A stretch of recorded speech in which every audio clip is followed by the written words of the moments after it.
Second Chronicles chapter 35. Then Josiah celebrated the Passover to the Lord in Jerusalem, and they slaughtered the Passover animals on the 14th day of the first month.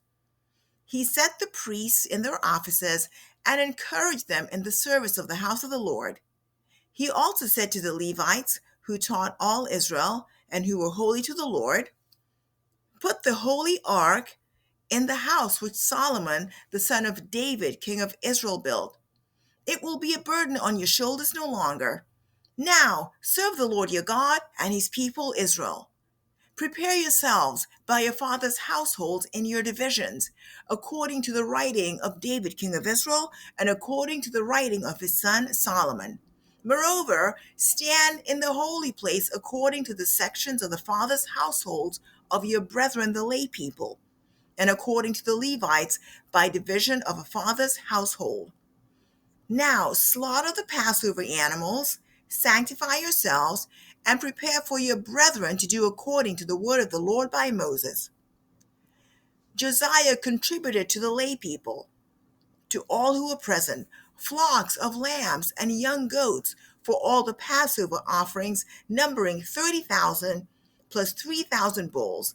These were from the king's possessions. His officers also contributed a freewill offering to the people, the priests and the Levites. Hilkiah and Zechariah and Jehiel, the officials of the house of God, gave to the priests for the Passover offerings 2,600 from the flocks and 300 bulls. Conaniah also, and Shemaiah and Nathaniel, his brothers, and Hashabiah, and Jael, and Josabad, the officers of the Levites, contributed to the Levites for the Passover offerings 5,000 from the flocks and 500 bulls. So the service was prepared, and the priests stood at their stations, and the Levites by their divisions according to the king's command.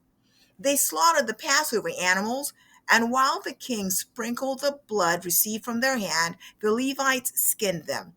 Then they removed the burnt offerings, that they might give them to the sections of the fathers' households of the lay people to present to the Lord, as it is written in the book of Moses. They did this also with the bulls. So they roasted the Passover animals on the fire, according to the ordinance, and they boiled the holy things in pots, in kettles, in pans, and carried them speedily to all the lay people. Afterwards, they prepared for themselves and for the priests, because the priests, the sons of Aaron, were offering the burnt offerings and the fat until night. Therefore, the Levites prepared for themselves and for the priests, the sons of Aaron. The singers, the sons of Asaph, were also at their stations according to the command of David. Asaph, Heman, and Jeduthun, the king's seer. And the gatekeepers at each gate did not have to depart from their service, because the Levites, their brethren, prepared for them. So all the service of the Lord was prepared on that day to celebrate the Passover and to offer burnt offerings on the altar of the Lord according to the command of King Josiah. Thus the sons of Israel who were present celebrated the Passover at that time, and the feast of unleavened bread 7 days. They had not been a celebrated Passover like it in Israel since the days of Samuel the prophet, nor had any of the kings of Israel celebrated such a Passover as Josiah did with the priests, the Levites, and all Judah and Israel who were present, and the inhabitants of Jerusalem. In the 18th year of Josiah's reign, this Passover was celebrated. After all this, when Josiah had set the temple in order, Necho, king of Egypt, came up to make war at Carchemish on the Euphrates, and Josiah went out to engage him. But Necho sent messengers to him, saying, "What have we to do with each other, O king of Judah? I am not coming against you today, but against the house with which I am at war, and God has ordered me to hurry. Stop, for your own sake, from interfering with God, who is with me, so that he will not destroy you." However, Josiah would not turn away from him, but disguised himself in order to make war with him. Nor did he listen to the words of Necho from the mouth of God, but came to make war on the plain of Megiddo. The archers shot King Josiah, and the king said to his servants, "Take me away, for I am badly wounded." So his servants took him out of the chariot and carried him in the second chariot which he had, and brought him to Jerusalem, where he died, and he was buried in the tombs of his fathers. All Judah and Jerusalem mourned for Josiah.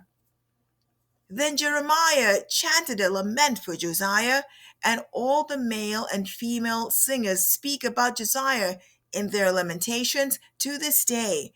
And they made them an ordinance in Israel. Behold, they are also written in the Lamentations.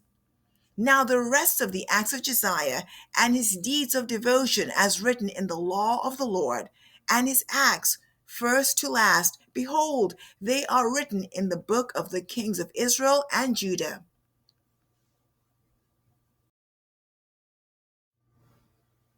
Second Chronicles chapter 36. Then the people of the land took Joahaz, the son of Josiah, and made him king in place of his father in Jerusalem. Joahaz was 23 years old when he became king, and he reigned 3 months in Jerusalem. Then the king of Egypt deposed him at Jerusalem and imposed on the land a fine of 100 talents of silver and 1 talent of gold. The king of Egypt made Eliakim his brother king over Judah and Jerusalem, and changed his name to Jehoiakim. But Necho took Joahaz his brother and brought him to Egypt.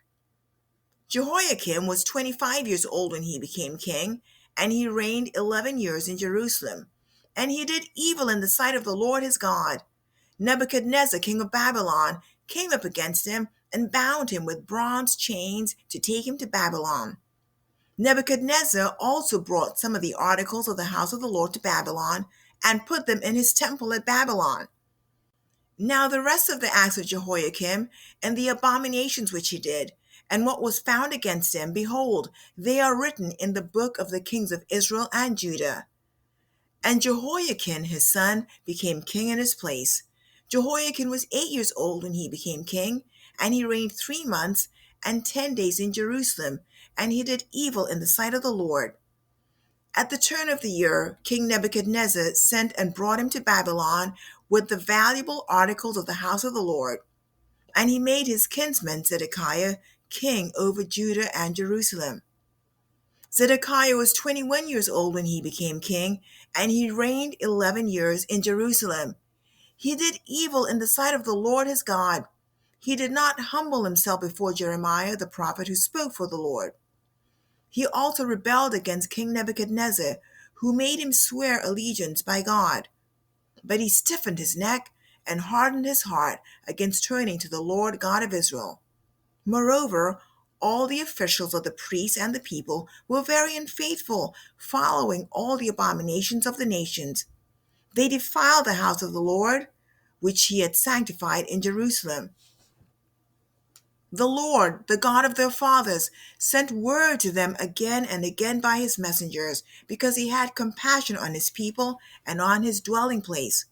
But they continually mocked the messengers of God, despised his words, and scoffed at his prophets, until the wrath of the Lord rose against his people, until there was no remedy. Therefore, he brought up against them the king of the Chaldeans, who slew their young men with the sword in the house of their sanctuary, and had no compassion on young man or virgin, old man or infirm. He gave them all into his hand. All the articles of the house of God, great and small, and the treasures of the house of the Lord, and the treasures of the king and of his officers, he brought them all to Babylon. Then they burned the house of God and broke down the wall of Jerusalem and burned all its fortified cities with fire and destroyed all its valuable articles. Those who had escaped from the sword he carried away to Babylon, and they were servants to him and to his sons until the rule of the kingdom of Persia, to fulfill the word of the Lord by the mouth of Jeremiah, until the land had enjoyed its Sabbaths. All the days of its desolation it kept Sabbath until 70 years were complete. Now, in the first year of Cyrus, king of Persia, in order to fulfill the word of the Lord by the mouth of Jeremiah, the Lord stirred up the spirit of Cyrus, king of Persia, so that he sent a proclamation throughout his kingdom and also put in writing, saying, Thus says Cyrus, king of Persia, the Lord, the God of heaven, has given me all the kingdoms of the earth, and he has appointed me to build him a house in Jerusalem, which is in Judah. Whoever there is among you of all his people, may the Lord his God be with him, and let him go up,